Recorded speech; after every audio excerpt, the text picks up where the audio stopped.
Bismillah, Alhamdulillah, wassalatu wassalam ala Rasulillah. The following is a reading of class number 5 from the class A Gift for the Intellects in explanation of the three fundamental principles of Islam of Shaykhul-Islaam Muhammad-ibn Abdul-Wahhaab, with the explanation of Shaykh Ubayd ibn Abdullah al-Jaabiree, as taught by our brother Abu Abdullaah Hasan as-Sumaalee. Unfortunately, the recording for class number 5 was not successful. Due to this, the instructor of the class, Abu Abdullaah, has requested that we read the section that was covered from the book, page 68 to 79. The author, rahimahullah, said, "The third, that whoever is obedient to the messenger and singles out Allah with all worship upon tawheed, then it is impermissible for him to have friendship and alliance with those who oppose Allah and His Messenger, even if they are those most closely related to Him. The proof is the saying of Allah the Most High, you will not find a people believing in Allah and the last day, loving those who oppose Allah and His Messenger, even if they are their fathers or their sons or their brothers or their kinsfolk. Rather, Allah has declared true faith for their hearts and strengthened them with proofs, light and guidance from Him. And He will enter them into gardens of paradise beneath whose trees rivers will flow, and they will dwell therein forever. Allah is pleased with them and them with Him. They are the party of Allah. Indeed, the party of Allah are the successful." Surah al-Mujadilah, verse number 22. The explanation. This matter is from the great principles of the religion because it incorporates the principles of association, al-wala, and disassociation, al-bara. Alliance is to love and support for the sake of Allah.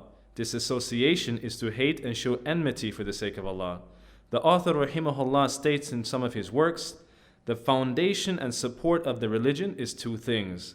Firstly, the command to worship Allah alone. To promote this, love those upon this, and declare whoever abandons this to be a disbeliever. Secondly, the prohibition of shirk in the worship of Allah, warning against this, hating those upon it, and declaring whoever practices this to be a disbeliever. And he's saying that whoever is obedient to the messenger and singles out Allah with all worship upon tawheed. Worship is not deemed to be correct unless two conditions are fulfilled. The Messenger of Allah has to be obeyed, and this is to follow Him alone. And Allah has to be singled out alone without ascribing any partners. Then it is impermissible for him to have muwadda, friendship and alliance with those who oppose Allah and His Messenger. Al-muwalat, alliance, is to love and lend support for the sake of Allah. And this is muwadda, because loving and hating has to be for the sake of Allah. The Prophet ﷺ said, "Whoever loves for the sake of Allah and hates for the sake of Allah, gives for the sake of Allah and withholds for the sake of Allah, has perfected faith." And this was reported by Abu Dawood. In the two authentic collections, al-Bukhari and Muslim, it is reported upon the authority of Anas radiyallahu anhu that the Messenger of Allah sallallahu alayhi wasallam said, "There are three characteristics, whoever possesses them will taste the sweetness of faith. That Allah and His Messenger are more beloved to him than anything else. That when he loves someone, he loves him purely for the sake of Allah. And that he hates to return back to disbelief after Allah rescued him, as he hates to be thrown into the hellfire." This is from Sahih al-Bukhari number 16 and Muslim number 163. The evidential example here is that when he loves someone, he loves them purely for the sake of Allah. Hence, it is compulsory to hate for the sake of Allah, even though it may be a close relative. If it is someone that opposes Allah, and they are stubborn in their resistance to the divine legislation of Allah, the Shaykh used the verse in Surah al-Mujadilah as a proof for this matter, when he said, "You will not find a people believing in Allah on the last day." "You will not find" primarily was directed towards the Messenger of Allah sallallahu alaihi wasallam, and similarly this address applies to his nation. Loving those that oppose Allah and His Messenger. They do not show love to people who are upon disbelief, disobedience and wickedness. Whilst they don't love them, it is still allowable to interact with such a people in permissible worldly affairs. because there shouldn't be any love between them, because loving the enemies of Allah contradicts the principle association al-wala and disassociation al-bara. You will not find a people believing in Allah and the last day loving those that oppose Allah and His Messenger. Is general and applies to everyone, no matter who it may be, whether fathers, sons, brothers, or tribesmen.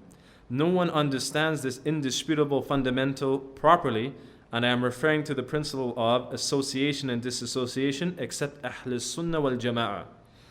May Allah make us and you from them in this life and after death. So permissible worldly interaction is not to be considered love. This verse is amongst the strongest evidences that prove it is necessary to be cautious of, criticize, and reject innovation. There remains the question, how do we deal with the people of innovation? There are three types of innovation. Number one, bid'ah mukaffira, an innovation that exits someone from the fold of Islam, like the belief of the Rafida, Jahmiyyah, Hulul, and Wahdatul Wujud. Number two, bid'ah mufasiqa, an innovation that doesn't exit someone from the fold of Islam, like the belief of the Mu'tazila and the Asha'ira. Number three, an innovation that is lesser than this, like the bid'ah of making remembrance in congregation all together with one voice. This is the understanding of innovation the way the Salaf have explained it. As for the bid'ah mukaffira, then it is clearly understandable from the wordings that it is mukaffira, it exits a person from the fold of Islam. I don't believe that there is any need to pause here, bearing in mind that this type of innovation exits a person from the fold of Islam, as everyone is in agreement that this has to be warned against and rejected. The differing today is concerning the issue of bid'ah mufasiqa, and innovations that are lesser than that, whereas the narration of the Salaf show that they warned against all types of innovation, even the bid'ah mufasiqa, and the innovations that were lesser than that. It is authentically reported about the Salaf in so many narrations that it would be impossible to fabricate them all, and they used to rebuke the innovators and warn against innovation without any differentiation. It has not been transmitted about any of them that they only warned against innovations that were mukaffira. The norm or origin is that the innovator is to be boycotted and abandoned. This is the norm if the innovator openly proclaims his innovation and calls to it. Then he is to be disciplined and boycotted. This is why the scholars stipulated that the narration of the innovator is to be rejected if he conveys something that supports the innovation that he is upon. But if the innovator doesn't call to the innovation, or he conveys something that doesn't support his innovation, then they have accepted his narration. Al-Dhahabi rahimahullah said, he was a staunch Shiite, but truthful. We accept his truthfulness and he will bear the burden of his innovation. Shaykhul-Islaam Ibn Taymiyyah and others have mentioned this, and I am referring to the issue of boycotting and disciplining the innovator who openly calls and affirms his innovation. Unless boycotting them will result in a greater evil, in such a situation they are not to be boycotted, as boycotting is not a tool to gain revenge for a personal vendetta. It is a legislated form of punishment. If the supremacy and overall power belongs to Ahl Sunnah, then under these circumstances it is beneficial to boycott and discipline the innovator. But if the overall power and strength belongs to the people of innovation, then this innovation shouldn't be boycotted due to the fear of evil consequences. This is because boycotting revolves around the actualization of benefit and repelling evil and limiting it. It is important to understand this, and for this there are many explicit proofs in the Sunnah. Bukhari and others report upon the authority of Aisha radiyallahu anha, who said, a man sought permission to enter upon the Messenger of Allah sallallahu alayhi wasallam.